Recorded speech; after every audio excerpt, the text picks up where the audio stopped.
Hi, my name is Amanda Bell. I'm a fourth-year medical student here at Texas Tech. This is my final project for my point of care applied ultrasound elective. For this 4-week rotation, I chose to focus on breast ultrasonography, which is arguably one of the most complex and difficult organs to image and interpret with ultrasound. The way I've set up this presentation here is first we'll start with some general indications for breast ultrasonography, why we're performing the exam, what we're looking for, and then we'll move into kind of an overview of the exam, how it's performed, how we describe and report our findings. And then we'll take a look at what normal looks like, identify some of the structures that we should be seeing in our images, as well as look at some variations of normal that you might see. And when it comes to the breast, there happen to be a lot of those. Then what we'll do is we'll talk a little bit about some of the characteristics of lesions that would suggest to us that they have more of a benign versus a malignant presentation. And we'll use those characteristics to form a framework for classifying our exam findings according to the BI-RADS classification system. And we'll also see how the BI-RADS system helps us to guide our actions moving forward in the diagnostic workup and management of patients' lesions. Then the final thing that we'll talk about will be some selected benign findings that have a pretty pathognomic presentation on ultrasound. And we'll talk a little bit about their clinical significance as well. And then the last thing I have for you in this presentation will be a few quiz questions that you can use to apply some of the information that I'll be presenting you with and kind of test your comprehension. So let's get started. So when we're talking about the indications for a breast ultrasound exam, there's really kind of two general categories that an exam can fall under, and those are going to be screening and diagnostic. And when we talk about screening, there's two real main reasons that you would see for a patient to have a screening breast ultrasound. And by far, the most common reason that you'll see are for patients who have dense breasts. And I want to talk a bit just for a minute about this idea of dense breasts. Where does that come from? And so in order to do that, I want to pull up some images here for you. These are not ultrasound images. These are mammograms here. And as I'm sure you already know, mammograms, those use X-rays rather than ultrasound waves to produce their images. And as I'm sure you're also aware, the current guidelines right now recommend that most women have a yearly mammogram starting at age 40 to fulfill their breast cancer screening requirements. And so on these yearly mammograms, something that you'll see included in the report is going to be a classification of breast density.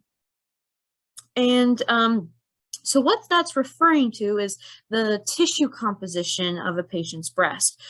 So just to kind of review, there's two main tissue types. In the breast, there's going to be the fatty tissue and then kind of the actual breast tissue, which is the fibroglandular tissue that contains the lobules and the ducts and the tissue that's responsible for milk production and whatnot.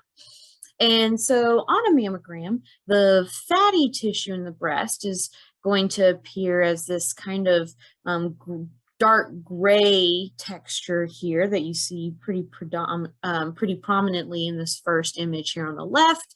And the fibroglandular tissue, being more dense than the fatty tissue, is going to appear as this more white, kind of streaky texture here that you see kind of increasing in each image as we move to the right. And so we actually have a fairly quantitative way of classifying the density of patients' breasts. And we can divide breasts into these 4 different classes. So Class 1 is going to be what we call a fatty breast. This image here on the left would be a breast that would classify as fatty, and the kind of qualifications that a breast has to meet to fall into the fatty category is that it needs to have a composition of less than 25% that's fibroglandular tissue. So you see in this breast, it's almost entirely gray, very few white streaky areas, which indicates very little fibroglandular tissue. So definitely less than 25% of the breast is this white streaky material, class 1 fatty breast. Then right here we have class 2, which we call scattered fibroglandular. And so this one is going to have 25 to 50% of its composition being fibroglandular. Then moving to class 3, we have a little bit more of this white streaky material. And so this is going to be a heterogeneously dense breast, and this is going to be a breast having 51 to 75% fibroglandular tissue. And finally, we're going to have our extremely dense breast having greater than 75% of it composed of fibroglandular tissue. And so hopefully it's fairly apparent that as you look at these images, that particularly in these more dense breasts here on the right, that it can become, the image is becoming increasingly obscured by this fibroglandular tissue, which makes it more difficult to tease out any kind of abnormalities or lesions that would clue us into the development of a breast cancer or something else concerning. So these two classes, class 3 and class 4, are dense breasts. So breasts having greater than 50% fibroglandular tissue are going to be the breasts that qualify for a screening ultrasound. And the way that this works, the ultrasound does not replace the yearly mammogram, but rather supplements it. And the reason for that is that even though it's becoming, with increasing density, it becomes increasingly hard to find abnormalities on a mammogram, there still are some lesions that will be missed if we primarily rely on ultrasound. We need a mammogram, a complementary mammogram to really make sure that we're covering everything and not missing anything suspicious. So I have that here, that an ultrasound is never going to be your sole modality for breast cancer screening. Now this second reason for screening that I have here below the dense breast, as an MRI alternative in patients considered at high risk for breast cancer. Let me take just a moment to elaborate on that. So when we have patients who come in for imaging, they're going to be asked a series of questions, things pertaining to family history of breast and ovarian cancers, as well as some relating to personal history, so age at menarche, age at menopause, if they've had children, and if so, at what age did they have their first child, how many children have they had, have they ever used any hormone replacement therapy? And the answers to all these questions are thrown into this algorithm that spits out this percentage that gives a patient's lifetime risk, approximate lifetime risk of developing breast cancer. And so for the average woman, that risk sits about somewhere around 12.5%. About 1 in 8 women in the United States will develop breast cancer at some point in their lives. But for patients where that percentage starts creeping up to 15 to 20%, we classify them as having an intermediate risk of breast cancer. And for patients who have a lifetime risk of breast cancer greater than 20%, those are going to be our high-risk patients. And so according to insurance rules, patients who have this high-risk classification, this greater than 20% lifetime risk, qualify for a yearly screening MRI to help identify any breast cancers at an earlier, more treatable stage. And so the way that that would work is you would actually alternate your MRI with mammography every 6 months. So MRI 6 months later, mammogram 6 months later, MRI. Sometimes patients also who are at intermediate risk, even though there's a difficulty in covering the cost of it because insurance doesn't typically pay for it, some centers will have methods for covering an MRI in our intermediate risk patients as well. But in any case, there is a small percentage of patients who, in which an MRI would be indicated as the modality of choice in conjunction with mammogram for breast cancer screening, but for whatever reason, they can't tolerate an MRI, whether that's because they have some sort of hardware in them that prohibits the use of MRI, or whether it's the tight confines of the MRI machine. Whatever the case may be in this patient population, you can use an ultrasound exam in place of an MRI.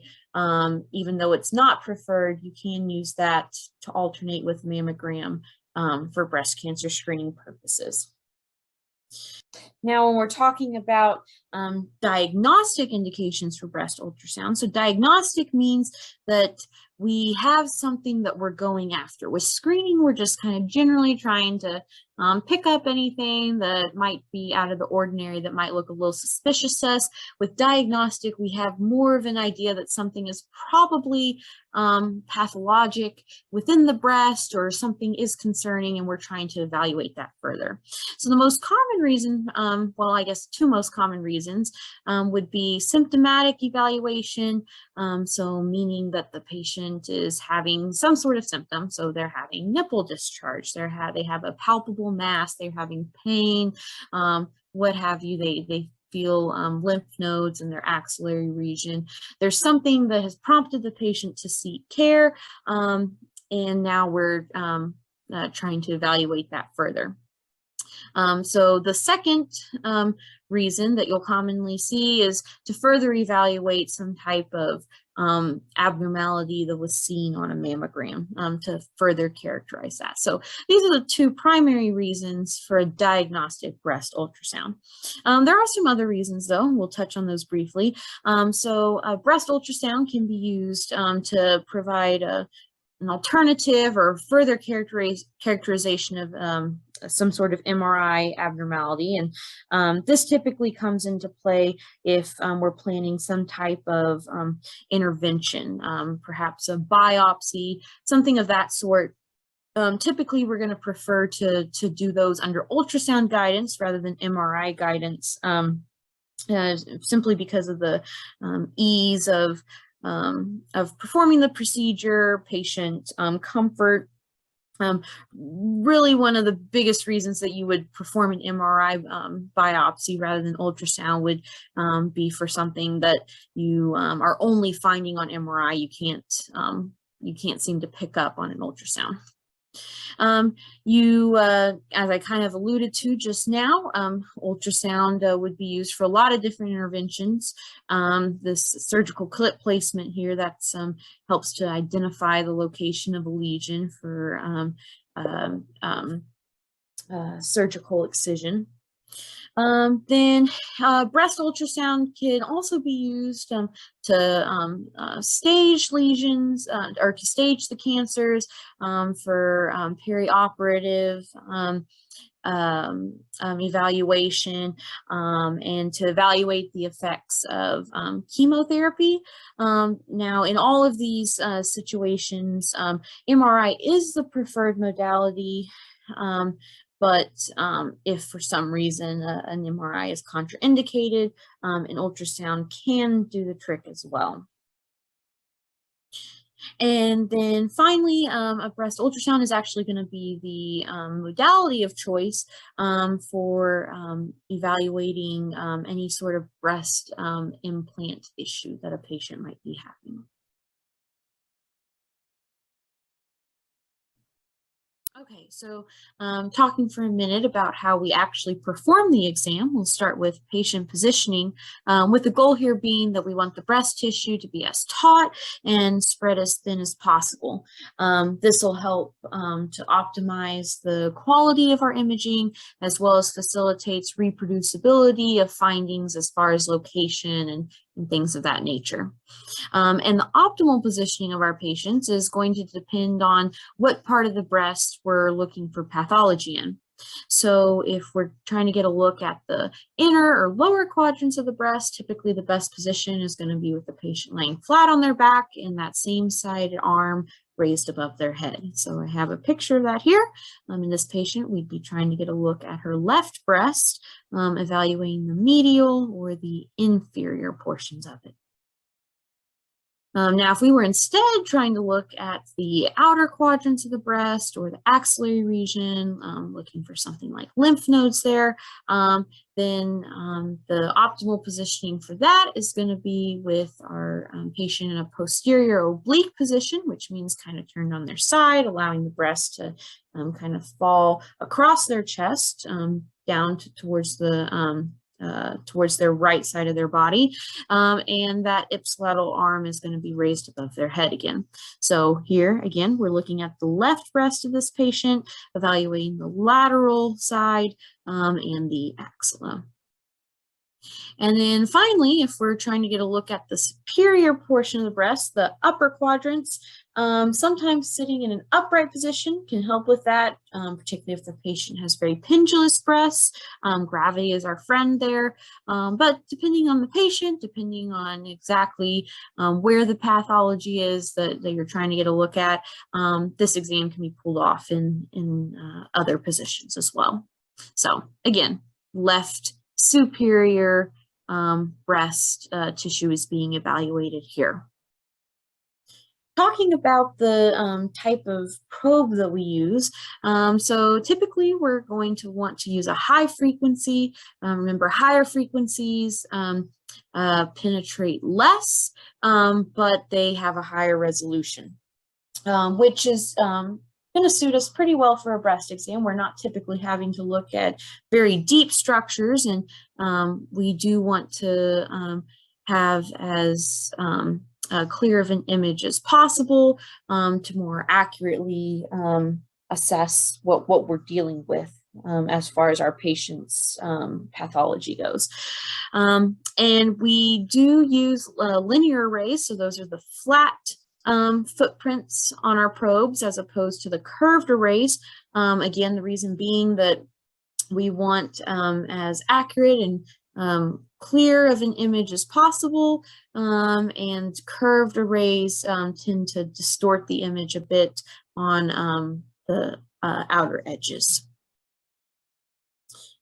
Now, finally, talking about where we're actually going to position our probe on our patient. I have some images here. So you're probably familiar from imaging other areas of the body with the transverse and longitudinal positioning of the probe. So going across the body, left to right, or going up and down.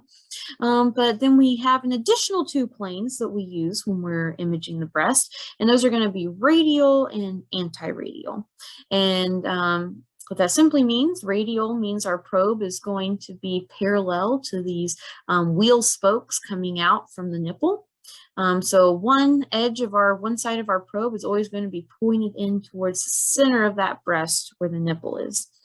And then anti-radial is just going to be perpendicular to whatever the radial positioning of our probe is.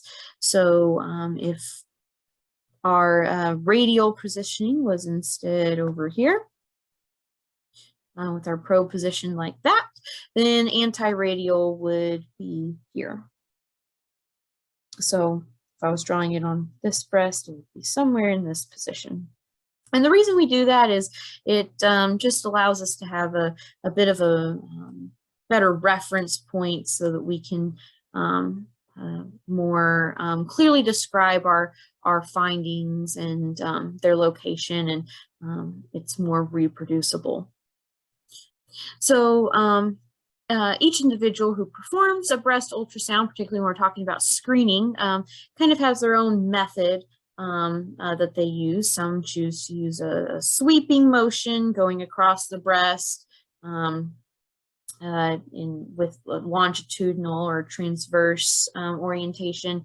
But I would say probably the most preferred method, at least for screening, is going to be to come here along the breast, moving in along each position in a clock face until we work our way all the way around the breast, making sure that we cover all the area. That's really the main goal. No matter how you image the breast, you want to make sure that you don't leave anything out.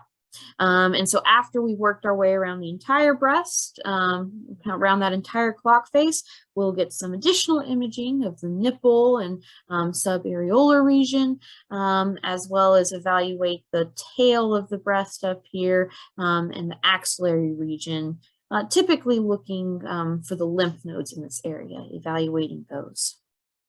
And well, one of the cardinal rules that of any type of imaging modality that you're probably familiar with, any area of interest, you always want to evaluate in at least 2 planes, so transverse and longitudinal, or radial and anti-radial. That just helps to eliminate some artifact, as well as to better characterize these lesions. And then finally, now we've learned how to obtain our findings, and now we need to know how to report them. So there's really going to be 2 major components to reporting the location of a lesion. And so the first is going to be our clock face positioning. Let me get rid of this ink there. I kind of alluded to earlier, but we draw the numbers on a clock here going around each nipple. And so we could have a lesion at, say, 5 o'clock or 9 o'clock or 1 o'clock. And that'll be the first component of our location descriptor. And the second component will be the distance from the nipple. So typically in centimeters, be very close, would be more distal. So you could have a lesion at, say, 1 o'clock, 3 centimeters from the nipple, and that would be about right there. And of course, you want to be sure to indicate if it's the left or right breast. In this case, the left.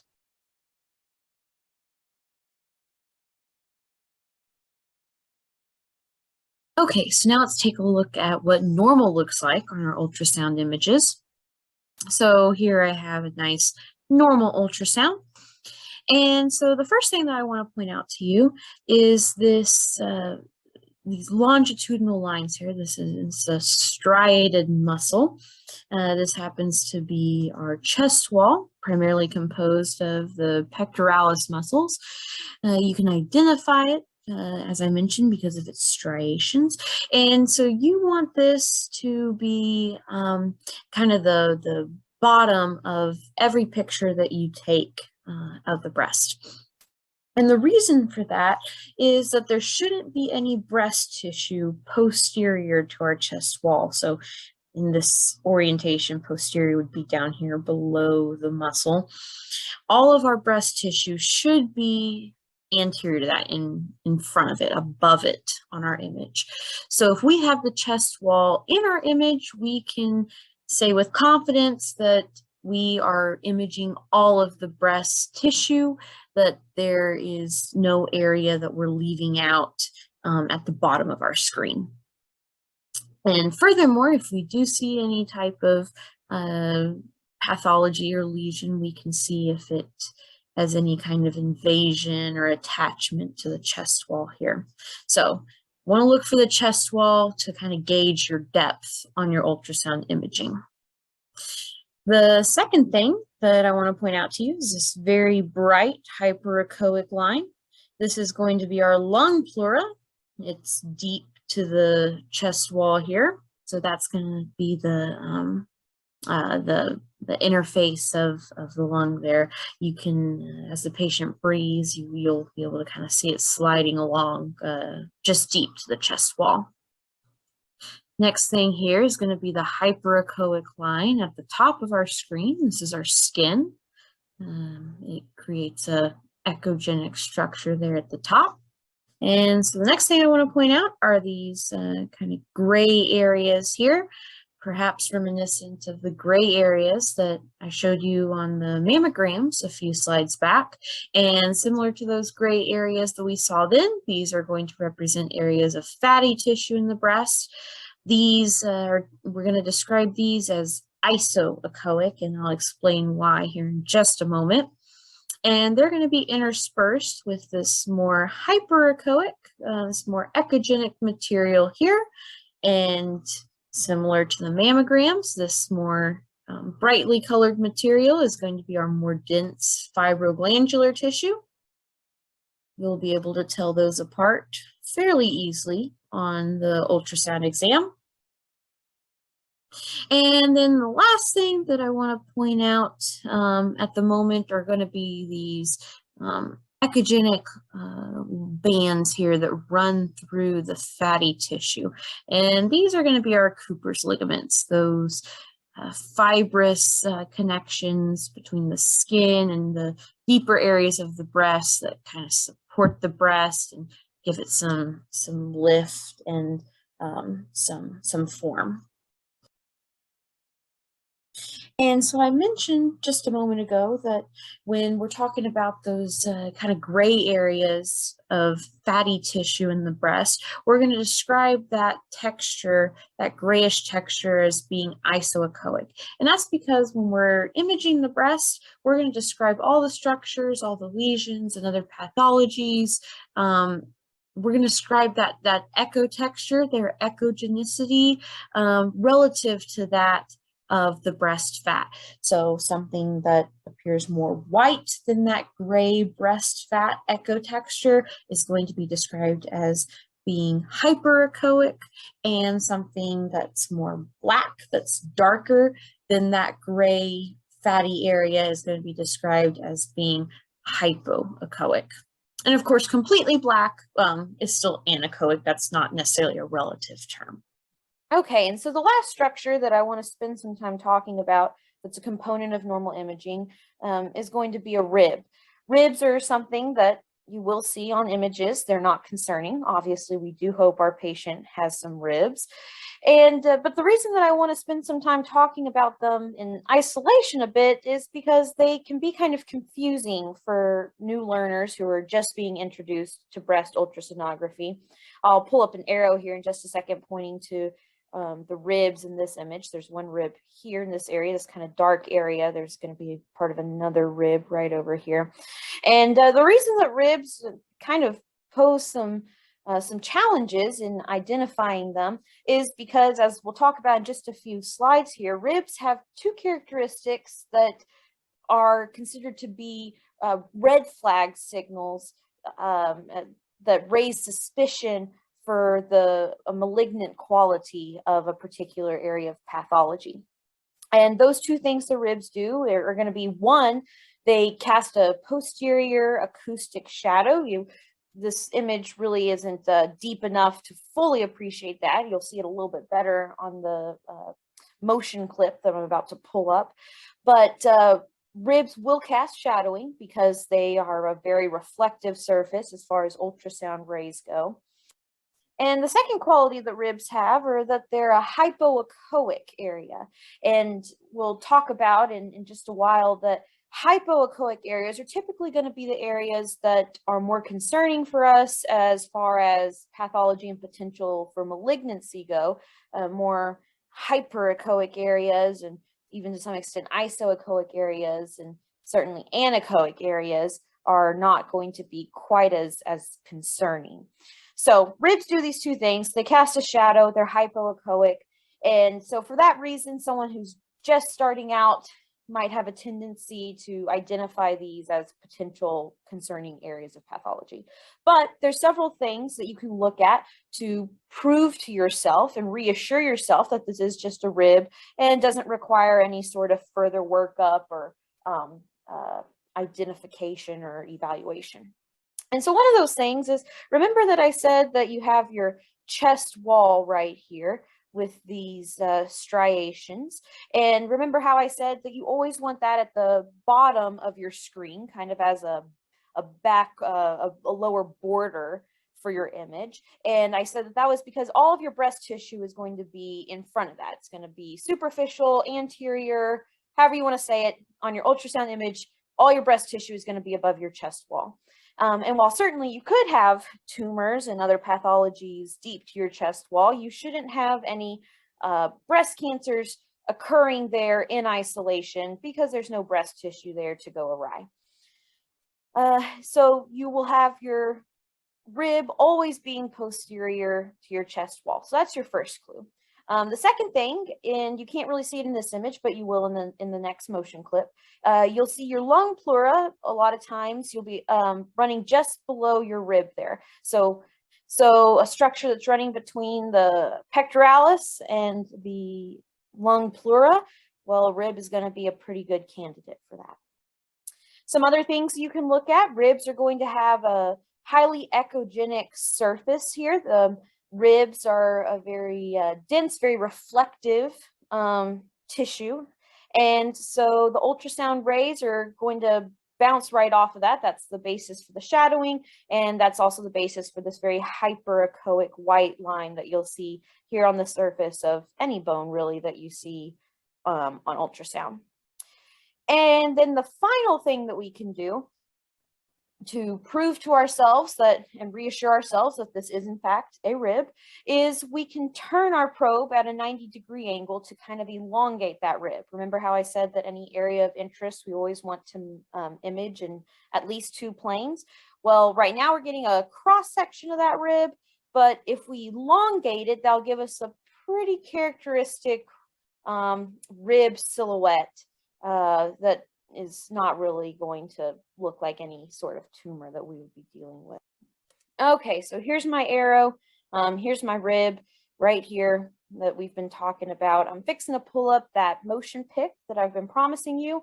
It'll show 2 ribs, and the one on the right is the one we'll be focusing on, turning on it, bringing into a longitudinal view. So 2 ribs, pec muscle, breast tissue up here, lung down here.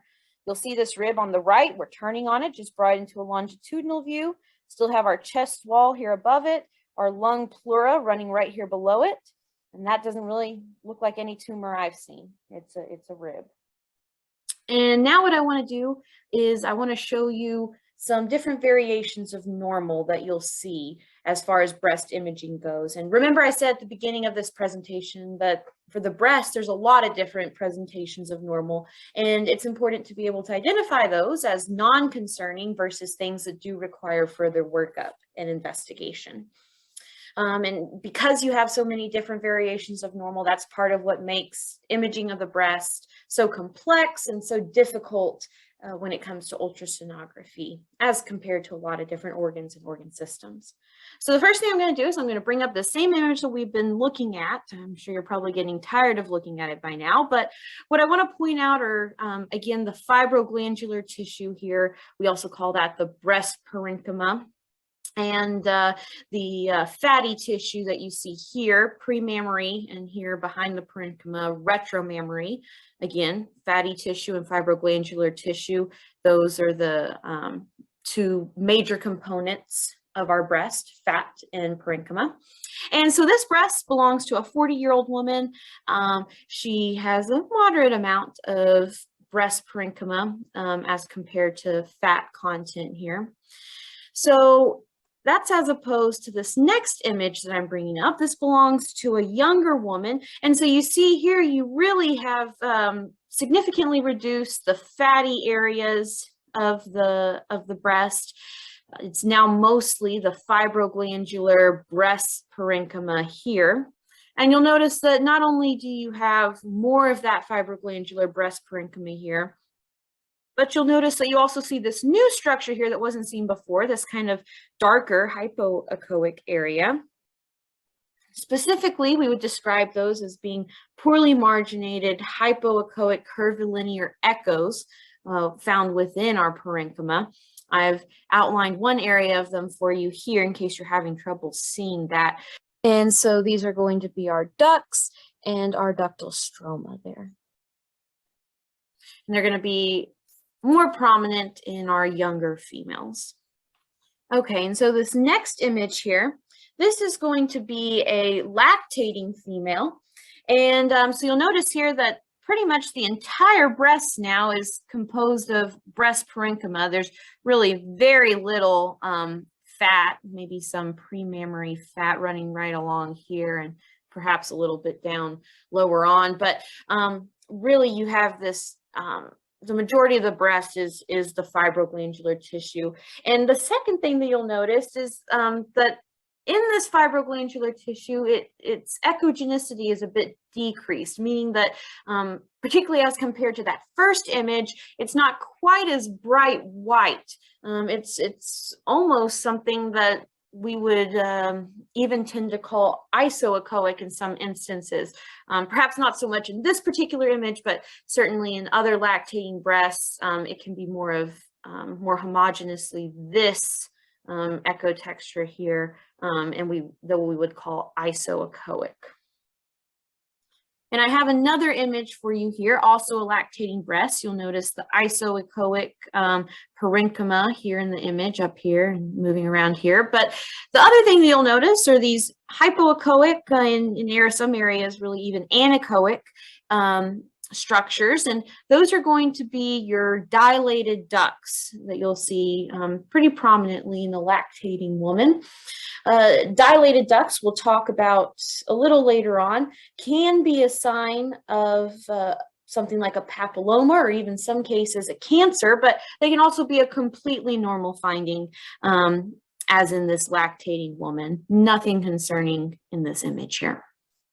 Okay, and so the last image that I want to pull up for you here is the image of a breast in a postmenopausal woman. So she is older than any of the women's imaging that we've seen so far. And so what you'll notice here is that we really, instead of having the predominantly fibroglandular tissue that we've seen in the previous young females, we really have predominantly fatty tissue here. Very large pre-mammary fatty tissue area and a very large retromammary fatty tissue area as well. We have a very involuted breast parenchyma here. We don't see any ducts. And that's because as women age, especially after menopause, when our female hormones drop precipitously, the breast parenchyma starts to involute and is replaced by fatty tissue. And so the clinical significance of that is that as women age, particularly after menopause, if they're not on any kind of hormone replacement therapy, women who were previously requiring yearly ultrasounds in addition to their mammograms for breast cancer screening, because they had breasts that fell into the class 3 or class 4 categories of heterogeneously dense or extremely dense breast tissue. As this breast parenchyma involutes and the fatty tissue becomes more prominent, their breast composition can actually change to fall below that 50% mark as far as fibroglandular tissue composition goes, putting them in the class 2 or class 1, so scattered density or fatty breast. And so it's not uncommon for women who were previously requiring that yearly ultrasound, in addition to mammogram, to revert back to only needing the yearly mammogram by itself at some point as they age. Okay, and then some final normal imaging that I want to show you. We remember when I was saying that when you perform the breast exam, you want to do the clockwise examination of the breast tissue, followed by the nipple and subareolar area, and then that axillary region and the tail of the breast. We'll take a look at some lymph node findings, which is really primarily what we're looking for in that axillary region. We'll take a look at some of those in a couple slides, but before we move on, I do want to show you some nipple imaging because that presents some unique challenges and some unique presentations as well.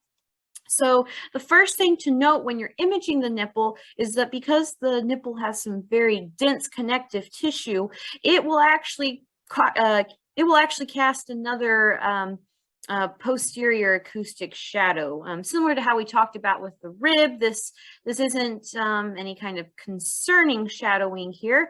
It is to be expected. However, it is problematic for us because a lot of different pathologies and cancers can arise behind that nipple and areola, and so it's important for us to get a good look at this. And so in order to do that, we, instead of imaging with the probe directly on top of the nipple as what's being done here to gather this image, we want to image kind of to the side of the nipple. So we place our probe up just to the side of the nipple and kind of angle it in towards the nipple a little bit to allow us to see underneath that, that area. So right over here is where we have our dense nipple. This is the region directly below the nipple. So this would be like the top of the nipple. And then moving in this direction, we're moving down towards the chest wall. So kind of an angled image here. So some things that we want to look at right here, you'll notice that you have these ducts right here, the white arrows. I've indicated some of those dilated ducts here. And a dilated duct, remember, as I said, can be completely normal or it can be indicative of some type of pathology. And so part of what we're doing here is we're looking within these ducts to make sure that we're not seeing any kind of echogenistic structures or growths that would be causing this ductal dilation, something like a papilloma or something else. And so if we're not seeing any of that inside, and in the absence of any nipple symptoms like discharge, we can safely assume that this is just a physiologic dilation of the ducts and nothing to be concerned about. Okay, and so what I have here is a little chart that's going to help us identify and organize some of those characteristics that I've been alluding to that help us to begin to classify different pathologies as benign versus malignant, and help us to kind of focus in on some things that are more suspicious for something bad going on. Okay, and so the first thing we're going to talk about is going to be the shape of a lesion. And so benign lesions are going to have more of an oval type shape, whereas malignant lesions, as I'm sure you've heard before, are going to be more irregular. So I have some images here. This one over here is more kind of round and latitudinally or horizontally oriented. We'll talk about orientation here as the next row of this chart. This finding right here is pretty suggestive of a benign lesion. If you look right here, so this one we'd actually call round. Notice I actually didn't put that under benign or malignant in my chart. Round lesions are kind of considered an intermediate level of suspicion, so it's not really helpful to us as far as classifying something as benign or malignant. And the reason that round pathologies are considered to possibly be suspicious is because their orientation, they start to become more tall than they are wide, which we'll talk about in just a moment. But then down here, clearly you have this ugly looking thing that's very irregular borders, it's not a really great shape that I would call that. And so that's probably going to be something malignant right there. Okay, so talking about the orientation that I just mentioned, we describe lesions as having a parallel versus a non-parallel orientation. And so you might have also heard that as a wider than tall or a taller than wide orientation in the tissue. So right here, this one is obviously wider than it is tall. And so we say that it's oriented parallel with the tissue layers in the breast. So if we're looking at an ultrasound of the breast, this is very zoomed in, but the tissue layers are going to be they're going to be organized mostly going across, more or less.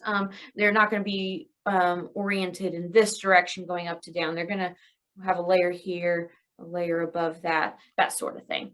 And so because benign lesions are typically slow growing, there are some exceptions like a phylloides tumor, we'll talk about that a little later, but because they are typically more slow growing, and because they typically obey the rules, so to speak, of the area, they fit themselves nicely right in between the different layers, and they don't cause as much disruption of their surrounding environment, at least while they're small. But then you take a look at a malignant lesion, and remember, these grow without any regard for the tissue structure or organization of their surroundings, right? So they're not going to care about fitting themselves in between tissue layers. They're going to grow wherever they want. They're going to invade tissue layers, break through layers. And so these, we're going to say that they have a taller than wide or non-parallel orientation relative to the tissues in the organ. So any kind of finding that is taller than it is wide, that's oriented non-parallel, is going to raise some suspicion for malignancy. Okay, next we're going to talk about margins, and basically the summary here is that anything that is not smooth and thin as far as margins of a finding go is going to be suspicious. So looking over here, all of these have a very well-defined border. You know exactly where it is. There's no guesswork here, and it's going to be pretty thin. It's not anything super thick, and it's smooth. So it doesn't have any kind of sharp, jagged edges, nothing like that. And I say smooth, but there is kind of one exception here. So we will allow something that we consider benign to have 2 to 3 gentle lobulations. And so what I mean by that is very gradual, like you see in this one. We would say this one has 3 gentle lobulations, still relatively smooth border for this growth right here. And that's as opposed to microlobulations, which I'll show you in just one second. But first I want to show you another kind of benign border finding of that we would consider when we're looking at things on imaging, and that's going to be a pseudocapsule. And we call it a pseudocapsule because it's really it's not any kind of true capsule on our growth. It's more of compressed tissues around this expanding tumor or whatever it might be, that creates this echogenic border around our area of pathology. So my arrow here is pointing to this very thin, white, echogenic pseudocapsule right here. Okay, so these 3 images on the left here are going to be some findings that we would classify as benign.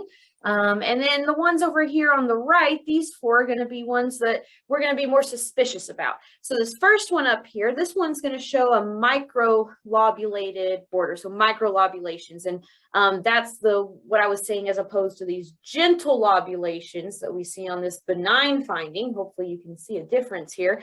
These are much smaller and more numerous.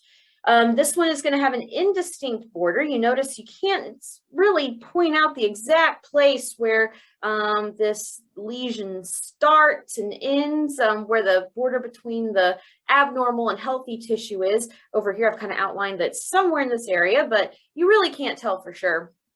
This one right here is going to have what we call angulations, which are just really jagged edges and protrusions here. And then this one has some spiculations that I've outlined for you here. And the reason for all these findings, for microlobulations, indistinct borders, angulations, spiculations, is again because of that disregard that the dividing cells in a malignant mass have for the tissue structure and the organization of whatever they're growing in. They kind of do what they want and they invade, as I'm sure you're already familiar with. And so then the other thing that I want to talk about as far as the margins of a malignant lesion is going to be an echogenic halo. And what that is, I've kind of pointed out to you here a little bit with some arrows, but this is going to be a slightly echogenic, so a little bit of a bright kind of haze around lesions. So you can see that this right here is probably malignant. It has an indistinct, irregular border, and then has this echogenic halo around it.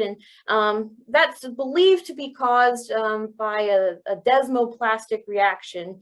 So that's a kind of fibrosing or scarring effect that's going on around a malignant mass at that interface between the healthy and malignant tissue. So the kind of fibrosed area becomes a bit thicker, more dense, more reflective, and so it appears as this kind of echogenic area on imaging. Okay, so the next thing that we're going to talk about here is going to be echo texture. So that's how light or dark an area is or a structure is. And I mentioned before that things that are hyperechoic or anechoic are more reassuring. These are almost always going to be things that fall into the benign category, whereas things that are malignant are typically going to have a isoechoic or especially a hypoechoic appearance. So I have some images here. This one is a fibroadenoma. It's hyperechoic. This one is a simple cyst. It's anechoic. And then, of course, this one over here is a malignant lesion that has some isoechoic and hypoechoic kind of heterogeneous areas here. We have some anechoic area there, a little bit of perhaps a echogenic halo effect here on the edges. And typically, malignant lesions are also going to appear complex. They'll have varying parts, varying components that might have different echogenicities, so different shades of gray and black and white. They're really kind of ugly looking lesions. And the other thing while we're talking about echo texture is going to be the internal echoes that we see. So here, this is a fibroadenoma, and you see that the patterning inside really tends to be uniform, right? Whereas this one, you look at the inside of this mass here, and the left kind of third appears to have one echo texture, and then the remaining 2/3 over here on the right has another, and I don't think anybody would really call that uniform. So then the next thing that we'll talk about is going to be posterior effect. And so this one is where we finally talk about that shadowing that I keep mentioning. So a lot of times malignant lesions will have some sort of density in the middle, a lot of times calcium, whatever it might be that casts this shadow behind it. And so that's generally considered a suspicious sign when something has this posterior shadowing here. And that's as opposed to these two images over here on the left that are more benign. And so with this one right here, we actually have what's called posterior enhancement or enhanced through transmission. Those are two names for the same thing. And basically what we're seeing here, if you look, it almost looks like someone's kind of shining a flashlight through right here through our image. And the reason for that is that as the ultrasound waves travel here from our transducer, we have some coming here through the structure, and then some on this side as well. And when these ultrasound waves pass through a fluid, through a liquid, they actually have reduced impedance, so they attenuate less. So by the time that they reach this point in our image, they still have more energy, so to speak, as opposed to the waves that are located on either side of them that have gone through structures and tissues that have a normal amount of impedance, right? Or I guess I should say more impedance than what was encountered within the fluid-filled structure. So when they reach this point, because they have this, because they're less attenuated, you get a brighter image posterior or past that, that fluid-filled structure. So that's why you have this brighter area with kind of normal shading on either side. And so posterior enhancement is generally considered to be a reassuring finding for the same reason that seeing something completely anechoic is considered to be a reassuring sign. And that's because they lean towards an indication that whatever structure we're looking at is fluid filled, and fluid filled structures like simple cysts, things like that, they don't have the malignant potential that more solid lesions or complex lesions would if they're completely fluid filled. And then with this one right here, you don't really see any significant changes posterior to the lesion. You don't see any shadowing, you don't see any enhancement. It's just kind of there. So probably has normal impedance compared to the surrounding tissues, and that's more of a reassuring sign, certainly, as opposed to the posterior shadowing. Okay, and then next we have edge shadowing. So what this is going to be, it's also called lateral shadowing. And so those are going to be these black shadows that you see here. If you remember that, contrast that to the posterior shadowing that we just saw, that is a more malignant sign. That would be in this area right here rather than on the edges, right? This edge shadowing is actually a reassuring sign. It can be very subtle, as in this one right here, or more dramatic, kind of what we're seeing in this image or this image. And so when we see that edge shadowing, especially in conjunction with posterior enhancement, like we're seeing in this image here, those are actually two of the characteristics that define a simple cyst, which is a benign lesion and doesn't usually even require any intervention. So a very reassuring thing to see, this posterior enhancement with edge shadowing. But even if you just see edge shadowing by itself without any kind of posterior effect, as in this image, that's still going to be something that tends to suggest a benign finding. And I just threw a malignant lesion in over here just to contrast. You're not seeing any edge shadowing. Certainly there's other features here that suggest malignancy, like the indistinct, even microlobulated at times, irregular border, and the complexity of the different echo textures of the lesion. But in addition to those things, you also don't see any edge shadowing. Okay, and so the last thing that I want to talk about, well, last two things, but lymph nodes will, they'll kind of get their own little discussion here in just a moment. So the last thing for this chart that I want to talk about is going to be calcification. And so a lot of times there'll be, especially internal calcifications in a malignant lesion. Certainly there are calcifications that are benign, but certainly malignant lesions, that's a characteristic of them as well, is to have calcifications. And really mammography is going to be the imaging modality that's more suited to picking up these calcifications and classifying them. But ultrasound is not quite as good at picking up calcifications. That's not really its forte, but you can still see it in some instances, as in this image right here. And just a note before I move on to talking about lymph nodes. So I want to say that in regards to this chart, it would be really nice if every malignant lesion fit every one of these criteria here, and if a benign lesion always fit these criteria that we have here on the left side of the chart. That'd make identification of things very easy for us, but I'm sure I don't need to tell you that that really isn't always the case. And in fact, that's the basis for the BI-RADS classification system that we'll talk about here after we discuss lymph node appearance. And so malignant lesions can have many of these characteristics or only a few. They can do a really good job of disguising themselves as benign lesions at times, just as benign lesions can really give some people an unnecessary scare when they adopt some of these more malignancy associated qualities.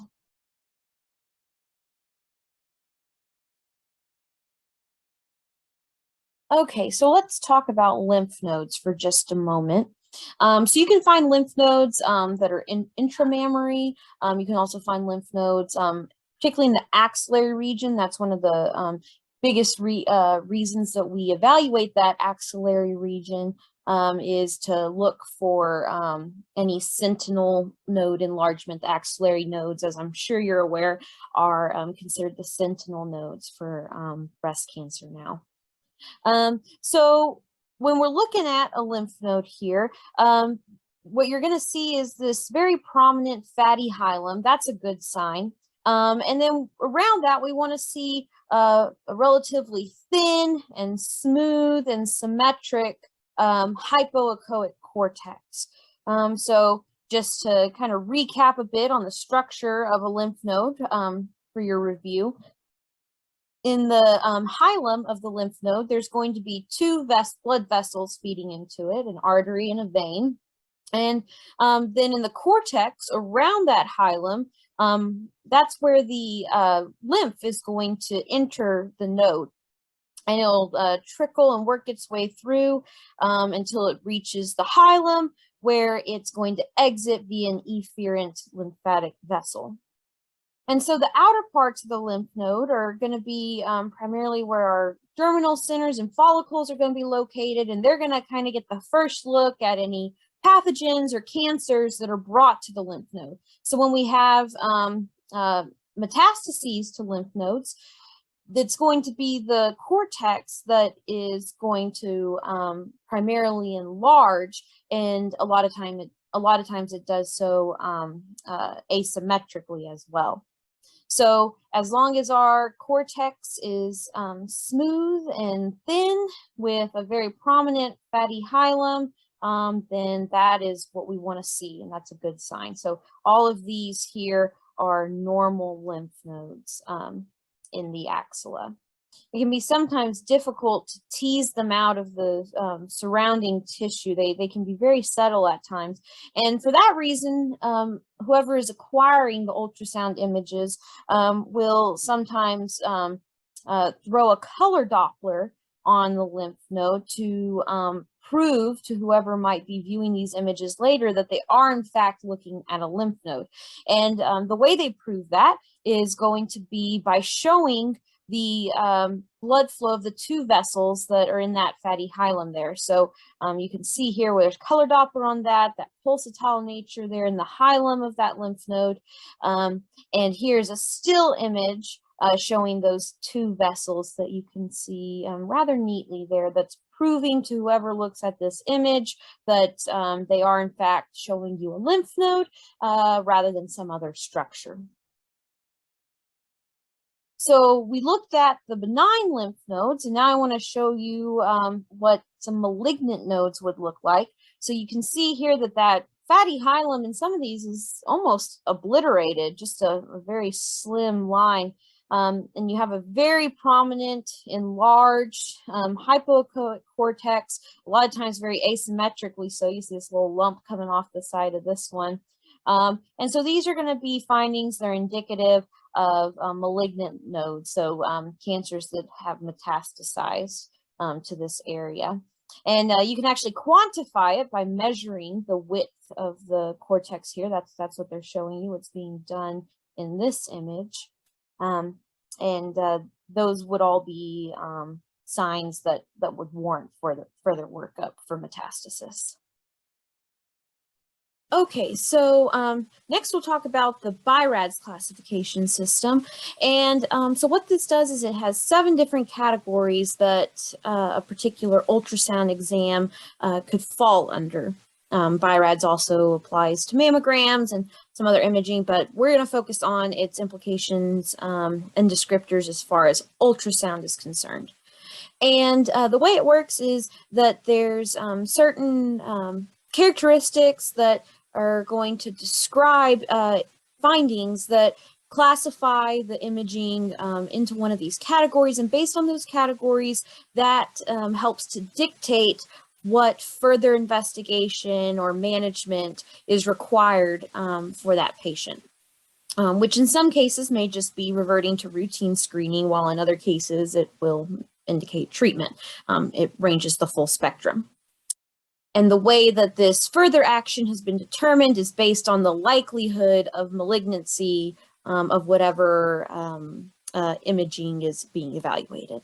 So the first one that we'll talk about is kind of a little weird one. It's kind of an inconclusive category. We call it a category 0. And basically what this means is that for whatever reason, we aren't able to classify it. So either the imaging quality was poor, maybe we didn't get all the information we needed, we didn't get the full area of interest, we got the wrong area of interest, we need to compare it to some kind of past exam, be that some other form of imaging or a previous ultrasound exam. In whatever case, further investigation is needed to determine the significance of the imaging. So we don't know at this point what the likelihood of malignancy based on the findings are, because the findings weren't of a quality that we can really comment on. And so kind of a no-brainer for this one. The next step is to resolve the issue, right? Get further imaging if that's what's needed, repeat the exam, compare it to prior studies, rectify the situation. Okay, and so now we'll kind of get into the kind of, I guess, real classifications. So category 1, this is something that you'd like for your exam to be classified as. It's considered negative. And this means that it is completely normal. There are no findings to comment on whatsoever, no abnormalities. Anything that is present is some variation of normal. So even a patient who had completely normal breast tissue but had implants would not fall into this category. You need to have a perfectly normal exam to fit here. So the likelihood of malignancy here is considered none. And the reason that I put an asterisk by that, though, is because it's none based off of the imaging that we have. So in theory, you could have, neglected an area inadvertently that has some sort of pathology or malignancy or lesion or whatever, but based off of the imaging that we have, the likelihood of malignancy in tissues that are imaged in our exam is none. So next step is just routine screening, whatever that may be, whether that's your yearly mammograms, yearly mammogram plus ultrasound, the alternating MRI, mammogram sequence for high-risk patients, whatever it may be, revert back to that. Category 2 is kind of the next best thing. You wouldn't mind having an exam fall into this category. It's going to be imaging that has a certain benign finding. So there's no question about whether this could possibly, even with the slightest, smallest chance, be malignant. We know that it's benign. And so that's kind of a pretty strong conviction. And so you might ask, well, how can you so confidently say that something is absolutely a benign finding? And that's going to be because the pathologies that qualify for this diagnosis have very pathognomic patterns and appearances on ultrasound. So these are going to be things like breast implants, intramammary lymph nodes. Remember how I said we prove that they're a lymph node by showing the color Doppler that shows those 2 vessels going into the fatty hilum? That'll prove an intramammary lymph node. Oil cysts, we'll talk about those. A calcified fibroadenoma. Now, not any fibroadenoma will qualify for this. Most fibroadenomas even will actually be a category 3, and a few will be category 4. But a calcified fibroadenoma has very distinctive features that classified as a category 2. There's some other things also that earn their qualification as a category 2, again, because of those very characteristic pathognomic findings. When you see them, there's nothing else that this lesion could possibly be. So because of that, likelihood of malignancy is none. Again, with the understanding that this is commenting on all the tissue that is imaged. It can't vouch for any tissue that might have evaded the exam. And because of that, next steps again are going to be routine screening, whatever that may look like for the patient. Okay, so now moving into some of the more concerning categories. So a category 3 is going to be probably benign.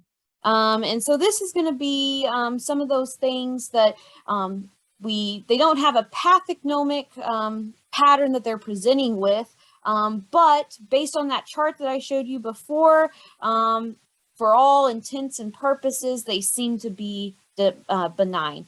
They don't have any malignant suggestive features.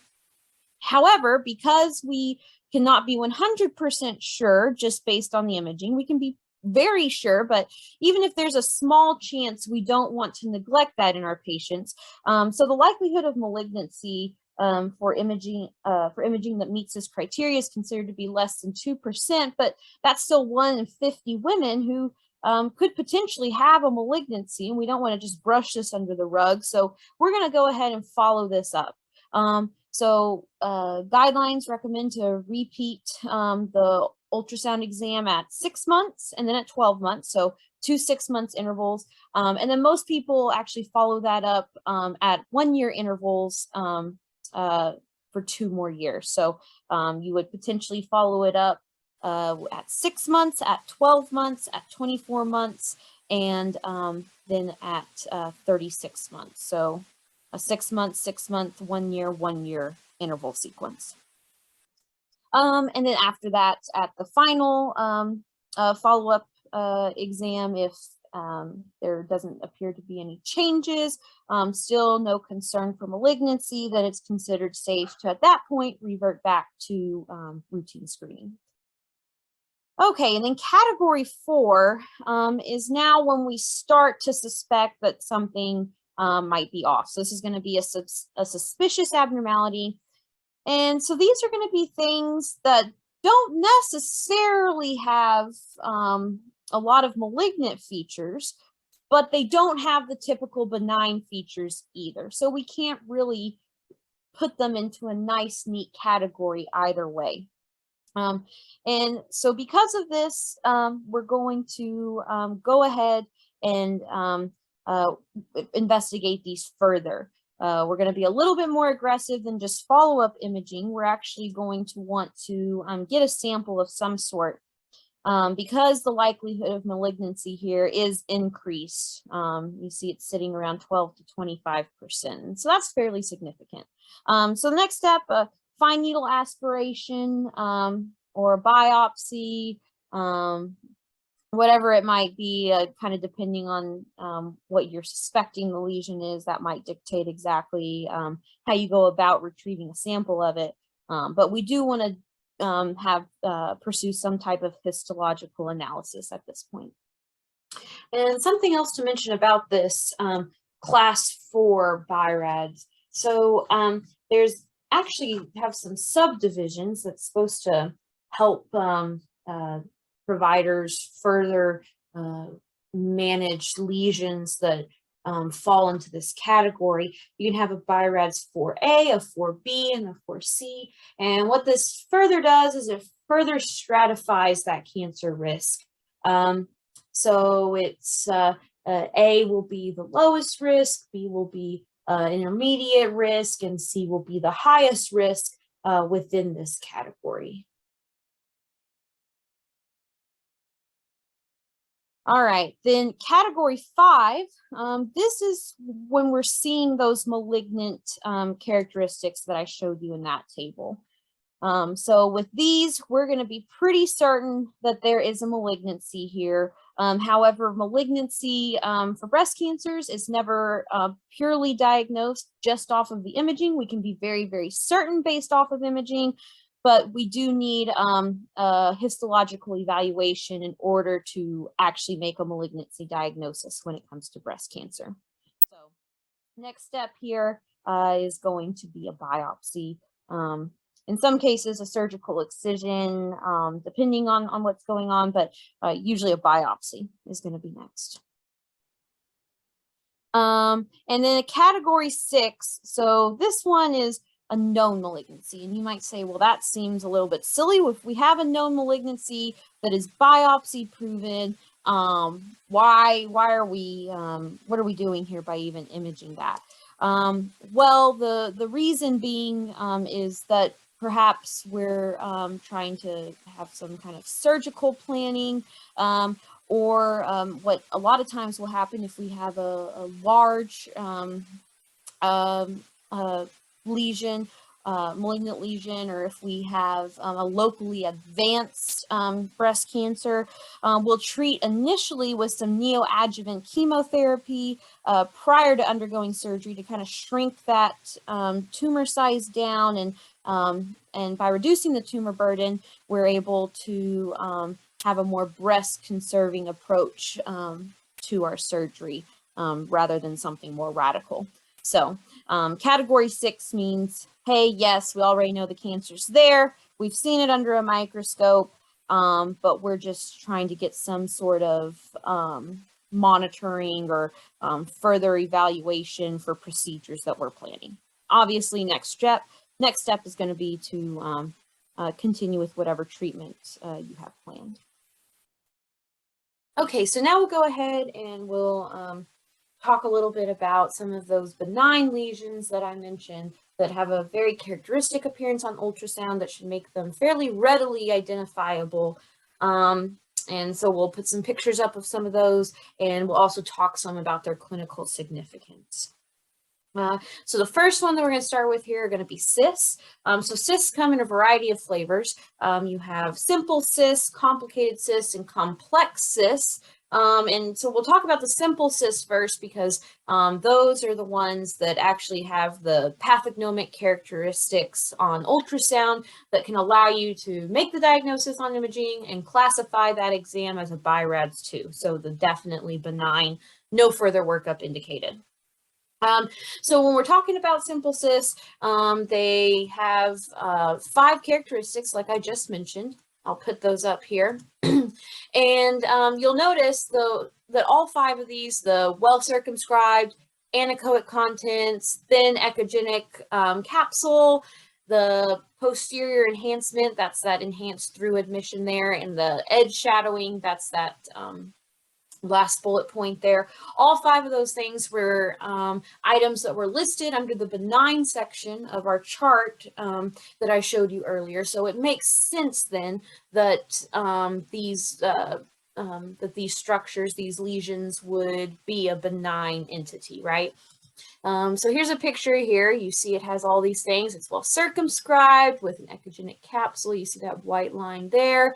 It's anechoic, completely black on the inside.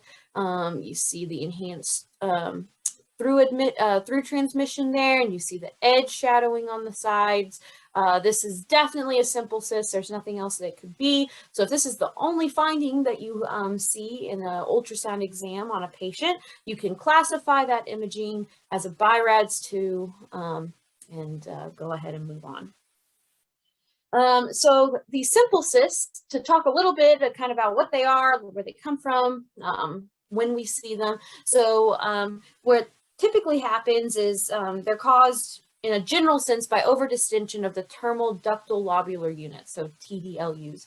And what happens is you get this kind of progressive distension and filling with liquid. You get some kind of fibrosing and sclerosis of the connective tissue in the lobular stroma, and what ultimately ends up happening is you get either a cluster of cysts, or they coalesce to form this multi-lobulated entity, or you get your traditional simple cysts like what you're looking at right here. And so these are pretty common. You see them fairly often. Mostly it's going to be the women who have these are going to be 30 to 50 years of age.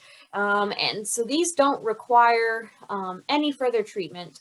They don't need to be evacuated. They don't need to be aspirated. The only reason that you would even consider doing anything more with them is if they're causing the patient discomfort. But typically they're fairly small. Patient a lot of times doesn't even feel them, can't palpate them, is not having any symptoms from them, and you can just let them be. The only thing that you, I guess, want to be a little bit cautious for is if a patient is having some kind of palpable lump in an area and you see this cyst in that region of interest, you do want to pay careful attention to really comb through that area and make sure that there's not any other structure or lesion or pathology that could be causing the patient's symptoms instead. You don't want to just stop because you see this. You do want to make sure that there's not something else in the area because these are so commonly asymptomatic. Okay, and so now we'll talk a little bit about the other two types of cysts. So we have a complicated cyst here and a complex cyst here. And so at every increase, so going from simple to complicated to complex, each type carries an increased risk of cancer with each step up. Obviously, simple cysts have really no risk of cancer associated with them. That's why we classify them as a BI-RADS too. But a complicated cyst and a complex cyst do carry some potential for a malignancy, and so that's why they do require some further evaluation. So complicated cysts, what makes it complicated as opposed to simple is that its contents are not purely anechoic. So you see some internal echoes on this one. And there are certain types of ductal and medullary carcinomas, as well as some metastatic lesions that can mimic a complicated cyst. And so that's why it requires some further investigation. A lot of times, if you look very carefully at the contour of it, if you evaluate it with color Doppler, you can sort of tease out a little bit better as to how concerned you should be for malignancy. Now, complex cysts, what makes them complex as opposed to simple again or complicated is that they have both solid and cystic components. So these areas right here is a little protrusions into the inside of the cyst are the solid components, and the black anechoic region is the fluid. And so these are not quite as scary as complex cysts we find in other organs. You might be familiar with ovarian complex cysts being pretty concerning for malignancy. Breast complex cysts are not quite as worrisome, but they do still carry a risk. There's some studies that suggest 10 to 15% of these could harbor papillary carcinoma. So they do require some further investigation there. And so there are certain things that we can look for that increase our suspicion for malignancy. So having thick septations, having these nodules like you see here, having so that increased vascularity. So if we were to throw a Doppler on this stalk of this little growth into the interior right here, if we saw increased vascularity there, that would be of concern. And then, of course, as we already talked about, having the irregular contour, the microcystic microlobulated, that is also concerning for malignancy. And then the final type of cyst that I want to talk about briefly is going to be in something of infectious or inflammatory etiology.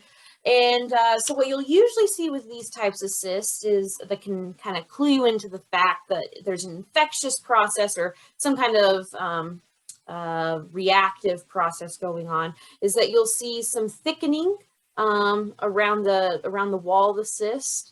You'll also, if you throw color Doppler on it, you'll see increased vascularity, increased blood flow, and then sometimes you can see what we call a fluid debris level. So in the cyst up here, you see some sediment here at the posterior part of this cyst. Presumably the patient is probably lying flat, so it settles down there to the bottom of the cyst. And then here you see another, could be a fluid level, could be a fluid sediment level, but there's definitely some sort of level inside of this cyst. And to kind of round out the discussion of infectious etiology, I have an abscess here. This is the same abscess, just two different images. This one has a colored Doppler on it. And so you see this abscess here. There's some areas of necrosis. And what I'm showing you with this colored Doppler is that there's increased vascularity in the region. So that would kind of also suggest some sort of reactive process as well. Okay, so we'll talk next about galactoseals. So galactoseals typically present clinically as a painless lump that develops either during or within a few weeks after ending breastfeeding. It's typically going to be subareolar in its location. And they can actually be seen in several different stages. So there's an early stage, an intermediate stage, and a late stage. So in the way it presents in each stage kind of depends on how I guess aged the milk is, for lack of a better term. So in the early stage, all of the lipid components of the milk are still pretty evenly emulsified. So it appears really as an anechoic cyst. There may be some septation as you see the different the borders of the different ducts, but it's by and large going to be anechoic. When you get to the middle stage, though, what starts happening is that the fat becomes less and less emulsified. So your lipid component kind of precipitates out and you get these globules that cause internal echoes within the structure. And you may even see some fat fluid levels, which I'll show you in just a second when I pull up an image. Finally, in the late stage, after the milk is really curdled inside of the galactocele, it can look like a solid nodule, but it's not going to have characteristics that are typical of a solid nodule. You can easily compress it when you apply pressure with the probe. There's not going to be increased vascularity, and you may even see like some movement of the cystic contents. So this image right here is let me get my pointer. This image right here, this is going to be a galactocele in the intermediate stage. You can see the internal echoes and kind of heterogeneously dispersed, and those are going to be your fat globules that are precipitating out. You still have some anechoic contents as well. And so galactoseals are going to be another BI-RADS 2 classification.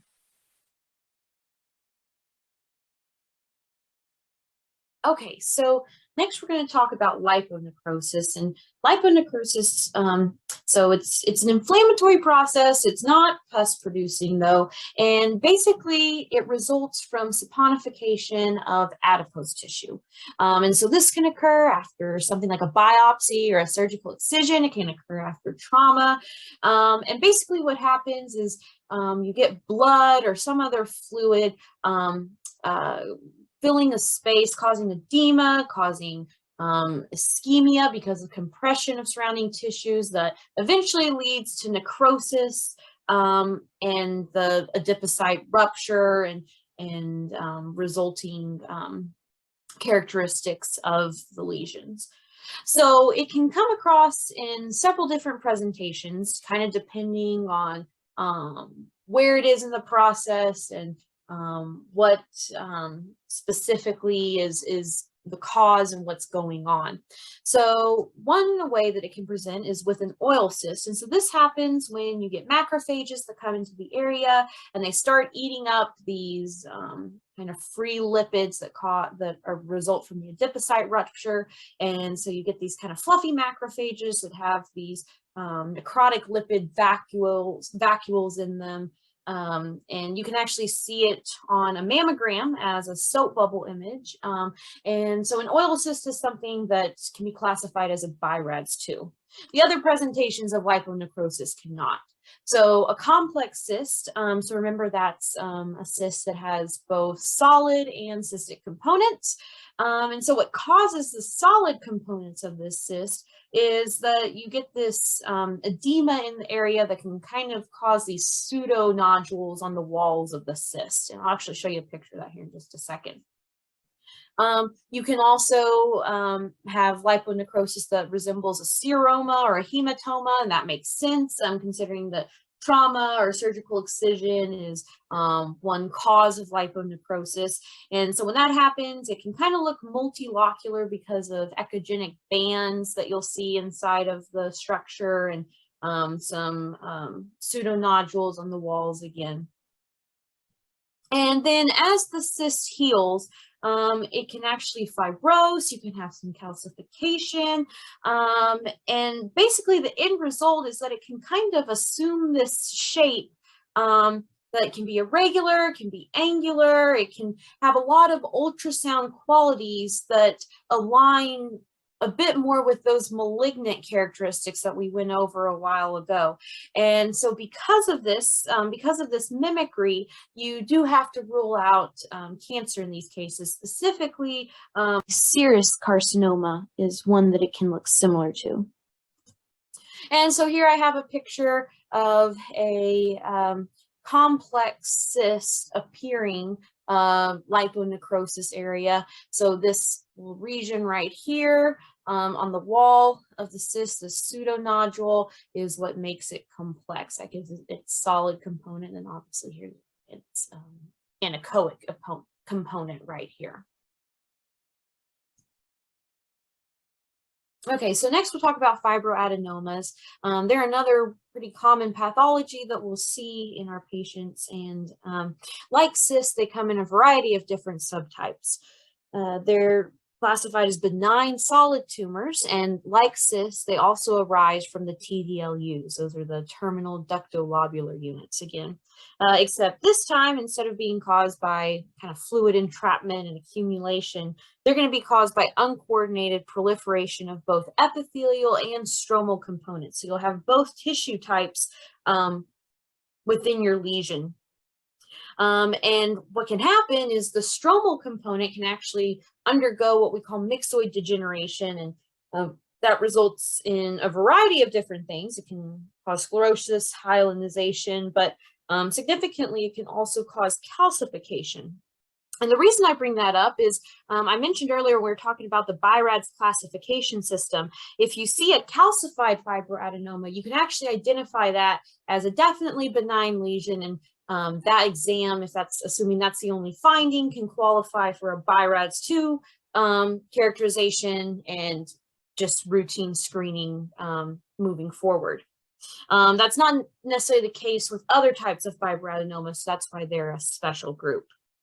And the epithelial component can also have a variety of presentations, which we'll talk about on the next slide, and that actually qualifies a fibroadenoma as a complex fibroadenoma, depending on what the presentation and differentiation status of that epithelial component is. So fibroadenomas are thought to be estrogen dependent. They rely on estrogen for growth, so you shouldn't see these developing anew in women past menopause unless they're receiving some type of hormone replacement therapy. They do have two peaks of incidence, so you see them predominantly in women in their 20s as well as women in their 40s. And they typically don't grow to more than 2 to 3 centimeters, but what is kind of classic of fibroadenomas is to expand and compress the tissue around them to form this pseudocapsule that I've showed you on previous slides. There is a subtype of fibroadenomas. There's several subtypes, notably giant fibroadenomas and juvenile fibroadenomas, and they can actually grow pretty big past this 2 to 3 centimeter limit. They can get as big as 10 centimeters or so. And in that case, you do have to pursue some further workup to distinguish them from other pathologies, namely a phylloides tumor, which will be the next type of pathology that we talk about in just a moment. You can also have lactating adenomas that develop that actually don't have a pseudocapsule. These tend to have a bit of a different presentation because they tend to be pretty big, and they kind of have a like a lipoma type texture to them almost. And they actually can present as being microlobulated. Remember, we discussed before that that's a potentially malignant signal, the microlobulations, but in this case it wouldn't be. The reason that they're microlobulated is because they have little cysts, little microcysts of milk that gets trapped in there in that lactating breast as this fibroadenoma grows. In addition to the lactating subtype of fibroadenomas, you can also have just your, typical fibroadenoma that undergoes infarction and some necrosis during breastfeeding. And when this happens, it can kind of make it difficult to differentiate it from certain type of carcinomas, because it'll begin to kind of assume some of these more malignant features because of those areas of infarction. As far as actual malignant potential, though, it's pretty rare for a fibroadenoma to transition into a carcinoma. Only about 1 in 1,000 cases see this transformation. And typically these are going to be in your complex fibroadenomas that I'll talk about in just a second. They do carry an increased risk of malignant transformation. So I'll go ahead and pull up the classic fibroadenomas. Here's the characteristics that define those. Again, you'll see that all of these are pretty much going to be some of those benign features that we already talked about. I have an image for you of a classic fibroadenoma over here. And now, even though they do have these very characteristic descriptors here, classic fibroadenoma does not get classified as a BI-RADS 2. That's generally going to, assuming it has these features here, that's going to fall under a BI-RADS 3 classification and will require some follow-up to ensure several things, one of which that it doesn't undergo that malignant transformation that we just talked about. And so here are those complex fibroadenoma characteristics that we talked about. These 4 bullet points right here, what those are referring to are different characteristics that it can have based on its epithelial component, and these would classify it as a, these would necessitate its classification as a complex fibroadenoma. And again, these are going to be the ones that have an increased risk of that malignant transformation.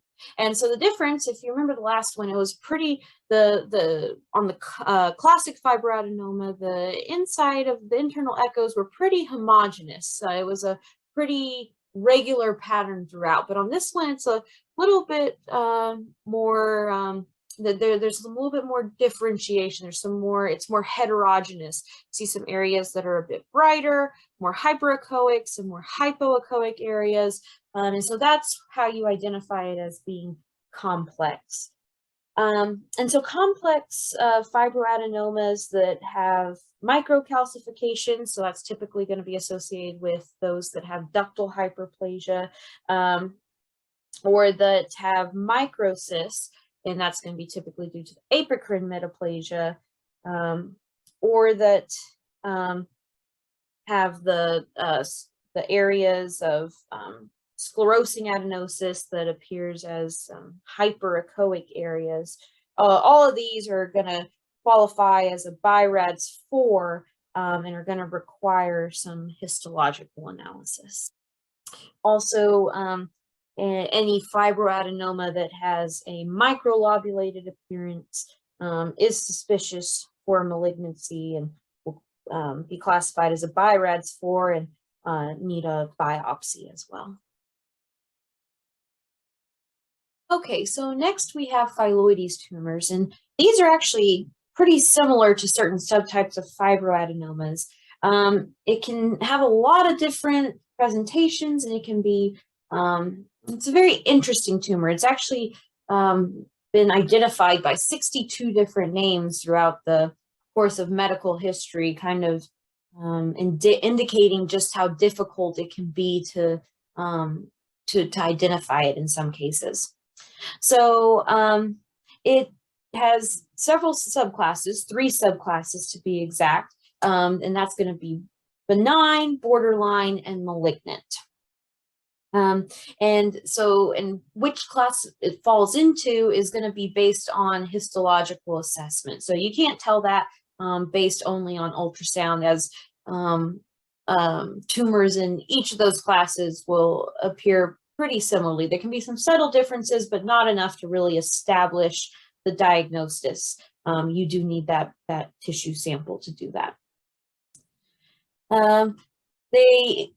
These tumors, they actually, again, like fibroadenomas, they have a bimodal peak incidence. So the first peak is going to be just before the 20 years of age, and the second peak is going to be perimenopausal. So fairly close to the fibroadenoma peaks as well.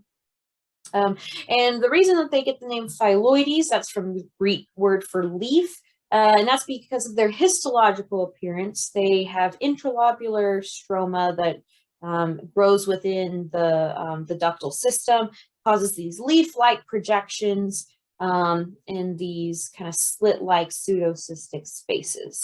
So these tumors, they grow very rapidly. So the benign lesion, the benign tumors they have an estimated doubling time of about 4 months, whereas the malignant ones can actually double in as short as a single month. And because of that rapid growing time, as you can imagine, they can get pretty big. They can be up to over 10 centimeters, although usually they are recognized earlier than that, because they do cause some significant discomfort and issues from that rapid growth. And all classes, significantly, of phylloides tumors will have a pseudocapsule because of this rapid growth and compression of surrounding tissue. Even though we previously mentioned the pseudocapsule tends to suggest a benign lesion, malignant phylloides tumors will have a pseudocapsule as well. Benign phylloides tumors and borderline ones can undergo malignant transformation, and these malignant phylloides tumors can undergo hematogenous metastasis. So they can spread to distant body parts without ever even involving regional lymph nodes. So when you excise these, you do have to get pretty wide margins to make sure that you don't have recurrence on these. As far as the ultrasound characteristics of these, there are ways that you can identify them. They are typically darker, so they're hyperechoic. I've mentioned about the pseudocapsule. There's no posterior effect. And the one thing that I guess is a little bit fairly unique to them is that you'll have these internal cystic spaces, but because this tumor is growing so rapidly, they get compressed. So instead, they just form these little slit-like hyperechoic striations that you'll see within the tumor. This isn't necessarily enough to provide a definitive diagnosis, but it is a characteristic of them. And typically the malignant types will have more coarse cystic spaces, and the echo texture of the interior might be a bit more heterogeneous in the malignant type because of areas of necrosis and fibrosis that are going on as the tumor grows so rapidly and outgrows its own blood supply. As far as the BI-RADS classification of phylloides tumors, most of them are going to fall into a BI-RADS 4, which makes sense because we need that histological assessment. Some of them will be able to fall into a BI-RADS 3 category, initially at least. And this is kind of the opposite of fibroadenomas, where most of them are classified as BI-RADS 3, with only a few of them crossing the threshold for BI-RADS 4 classification.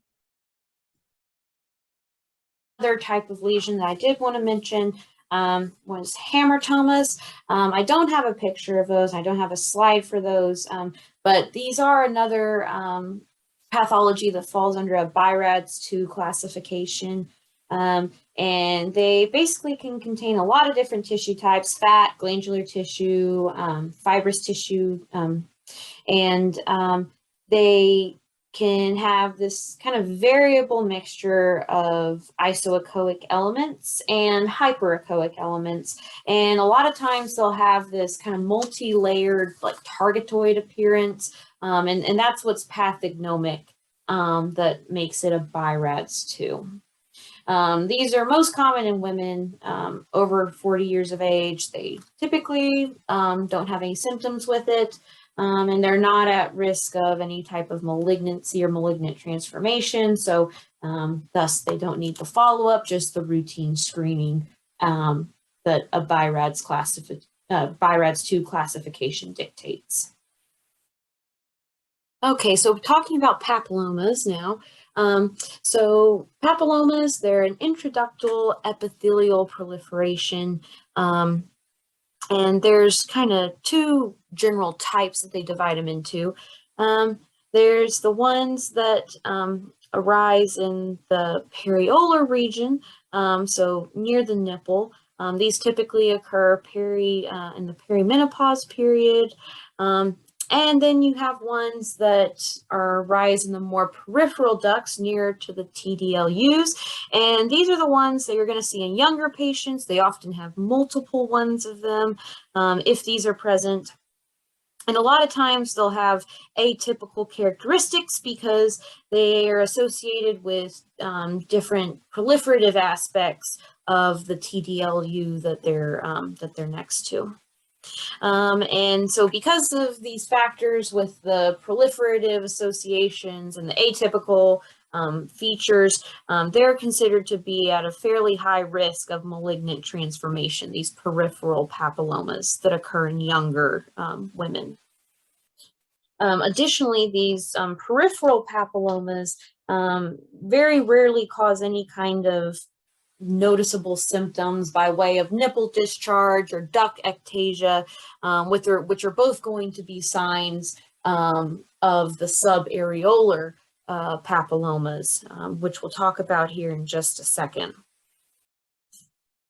So as far as making the ultrasound diagnosis of a papilloma, what you're looking for is some kind of echogenic material within a dilated duct. So remember when I talked about examining the nipple and subareolar region, I talked about how important it was to take a look at those ducts and to be able to kind of follow their lumens and check for anything inside of the lumens of those ducts. And I mentioned that a dilated duct can be physiologic and non-concerning, or it can be indicative of something else. Well, this is that something else. Papillomas can obstruct the duct, which then causes dilation. That's what can lead to the nipple discharge that patients can experience. Typically, the discharge is clear. It can be serosanguinous or bloody if there's areas of necrosis within the papilloma that are going on. And so that's what you'll see early on. You'll see the papilloma sitting there within a dilated duct. Typically, it'll be either isoechoic or a little hypoechoic. It'll typically have some lobulations or microlobulations. And if you throw color Doppler on it, you should see a pretty marked fibrovascular stalk on the papilloma there. If you continue to allow it to grow, or if you catch it at a later stage, what will happen is as it continues to obstruct the duct and that duct continues to dilate, eventually you'll have this sort of intracystic papilloma appearance. And I'll show you pictures of both of these kind of phases here in just a second. And so typically papillomas, 90% of them are going to be benign, but there is that 10% that will be malignant, and ultrasound can't differentiate between the two. So a biopsy is always going to be indicated in the case of a papilloma, which gives it a BI-RADS 4 classification. Typically, the papillary carcinomas are going to be found in the intracystic papillomas rather than the intraductal ones, so the later presentations as opposed to the earlier presentations, presumably because they've had more time to grow and undergo a malignant transformation at this point. In the past, before the widespread use of ultrasound in breast diagnostics, a galactogram would be performed, which is when you inject some dye into one of the nipple ducts, and you look to see if there's any areas of discontinuity or aberration in the ducts, and if so, that gives you the location, and sometimes the size can be determined of the papilloma, but those really aren't performed anymore. Ultrasound has proved to be much less difficult and quicker and accurate and acceptable alternative. And so here are the two pictures. This one is intraductal. You see your duct running along this way. Here's your papilloma that is obstructing that duct. And then in the bottom picture here, you have your intracystic papilloma. So this is a bit more, bit later, at a later point in its natural history.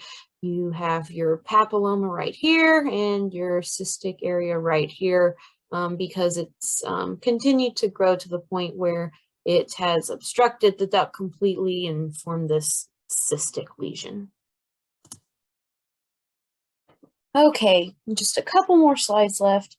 So this one is, I just want to kind of mention a little point here about inflammation. So I have two images for you here, and they both look fairly similar to each other. You have some increased echogenicity, you have some, looks like some fluid accumulation of some sort in various spaces, and you kind of have some loss of normal architecture of the breast tissue here.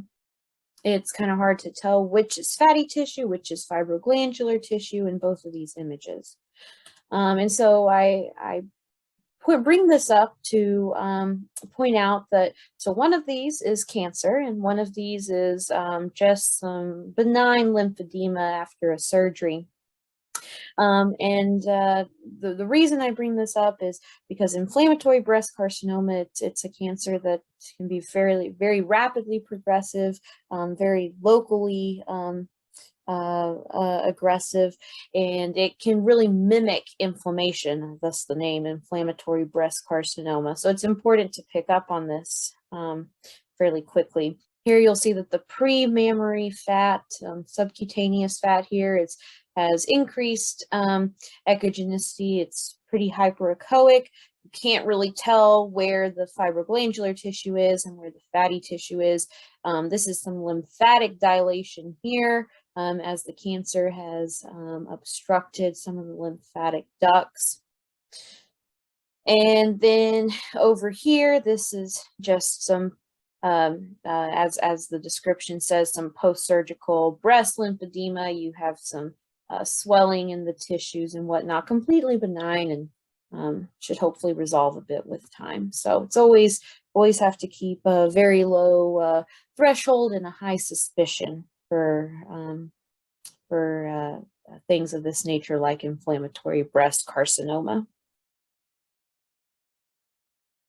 And then the last thing that I wanted to show you here is just a lipoma. These are very easy to identify, even for someone who's not very well versed in breast ultrasonography. They're going to have a lot of the characteristics of benign lesions. They're going to be hyperechoic. There's not a whole lot of things that are potentially problematic in the breast that are hyperechoic. It's usually going to be in the subcutaneous fat up here. You see the skin running right along there. It's in the premammary fatty tissue. It has that ovoid horizontal shape. Not much to do with these. You really don't have to even remove them unless they're causing a problem aesthetically or symptomatically for the patient, just by virtue of local growth and expansion. No possibility with these really for malignant transformation. They're a BI-RADS 2. And I did lie a bit. This is actually my last slide that I want to show you. I just want to show you what implants look like. This is what they call a gummy bear implant. It has silicone gel, and if you look right here, you'll see that this kind of double line, like a railroad track hyperechoic line here. That's the border of the silicone implant. All of this down here is the silicone gel. And above it is just some subcutaneous tissue here. Implants they can be put anterior or posterior to the pectoralis muscle. This specific implant here is in a post-mastectomy patient. Those are typically placed in front of the pectoralis. They tend to be a bit bigger than the aesthetic implants. Probably a majority of aesthetic implants, I would say, for non-breast cancer patients are placed under the pectoralis muscle, although some of them are still placed on top. But generally for post-mastectomy, they're going to be placed on top of the chest wall there. So that's just showing you what that would look like. And again, implants would be a BI-RADS 2 classification. Clearly there's no follow-up that's needed on them, but and there's really no malignant potential with the exception of certain subtypes. There's a rough texture implant that has been associated with a certain type of T-cell lymphoma, but other implants are relatively safe and don't need any special follow-up. And here are my references.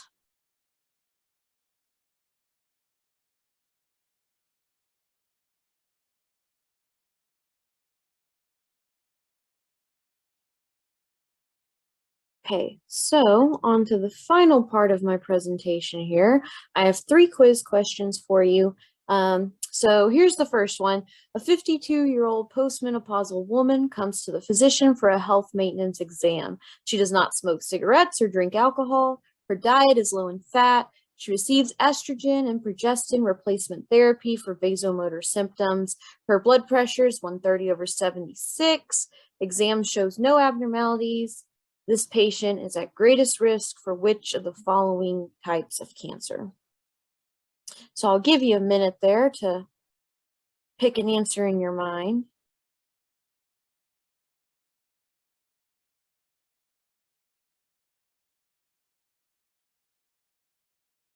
Okay, so hopefully you picked breast cancer as the answer. 3, a bit of a softball here, considering that this is a breast ultrasonography presentation. But, you know, got to pad my stats a bit as an instructor here. So let's talk about it. So this question here is for you to identify that a woman at average risk for most cancers, makes a point to tell you she doesn't smoke, doesn't drink, has a decent diet. The most likely cancer that she will develop in her lifetime is breast cancer. It is the most common cause of cancer in women and the second most common cause of cancer-related deaths in women, with the #1 cause of cancer-related deaths being due to lung cancer, which is the second most common type of cancer in women.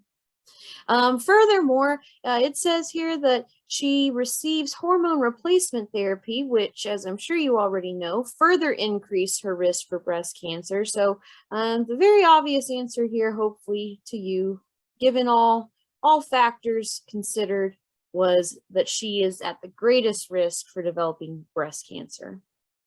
And remember that about 1 in 8 women in the United States will develop breast cancer at some point in their lives. That comes out to an average risk of about 12.5% lifetime cancer risk for the average woman. Okay, so question number 2 here. A previously healthy 37-year-old woman comes to the physician because of a 5-week history of bloody nipple discharge from the left breast.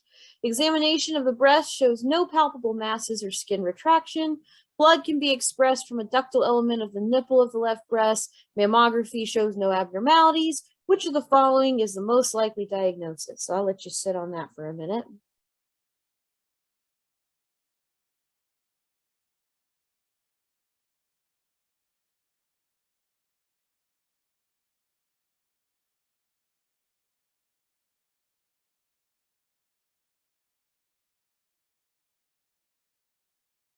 Okay, so hopefully you picked an intraductal papilloma here.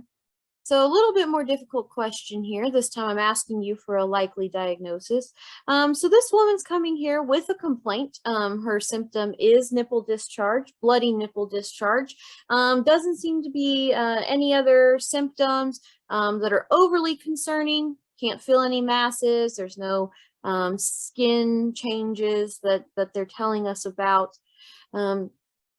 So really what the point of this question is for you to associate nipple discharge as a symptom of some sort of intraductal pathology, namely a papilloma. And then furthermore, for you to be able to recall that the majority of these intraductal lesions are just going to be a simple papilloma. About 90% of these lesions will be benign. Only about 10% are going to actually be cancerous, a carcinoma. So in this woman, the most likely diagnosis here is going to be a benign intraductal papilloma. But the next step here for this woman will most likely be a diagnostic ultrasound since she is having a symptom. Hopefully then we'll be able to visualize the papilloma and a biopsy will be indicated because there is that 1 in 10 risk that it could be cancerous. So we just want to make sure that we cover our bases there. And at that point, assuming that it is benign, a definitive treatment to stop the nipple discharge would be surgical excision of the papilloma. All right, question number 3, final one. 26-year-old woman comes to the physician after noticing a mass in her right breast 2 months ago. She does not believe that the lump has changed in size or other characteristics since that time. Past medical history is insignificant, and her only medication is an oral contraceptive.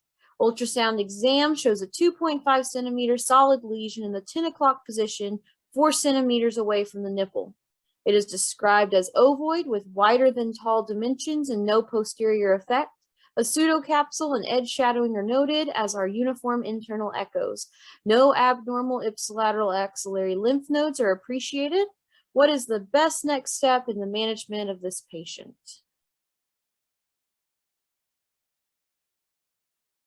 And I'll let you think on that for a moment.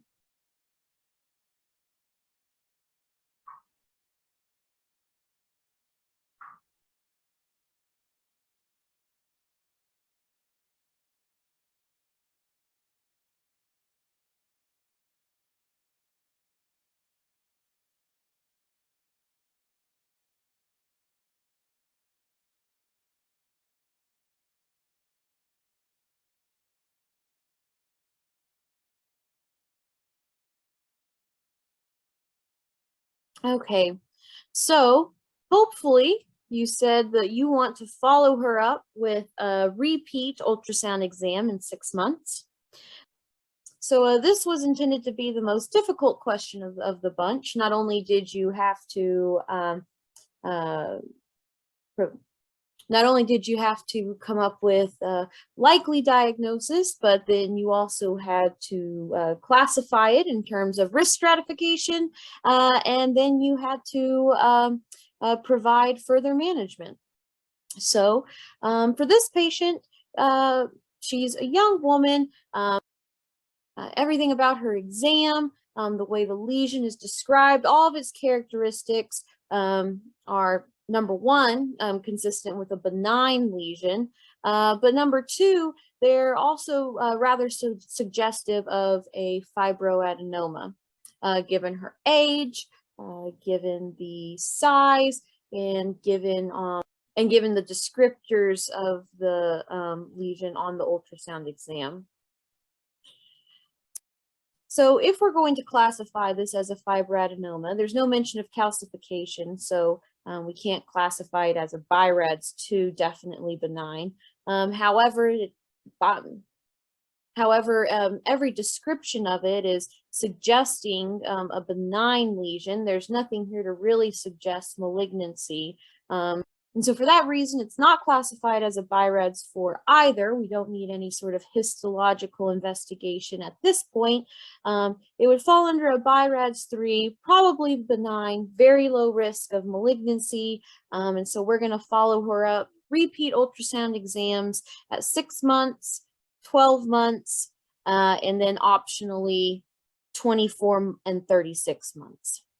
And after we complete our last exam, if the lesion continues to show no change, no growth, and no concerning features, we can discontinue follow-up at that point and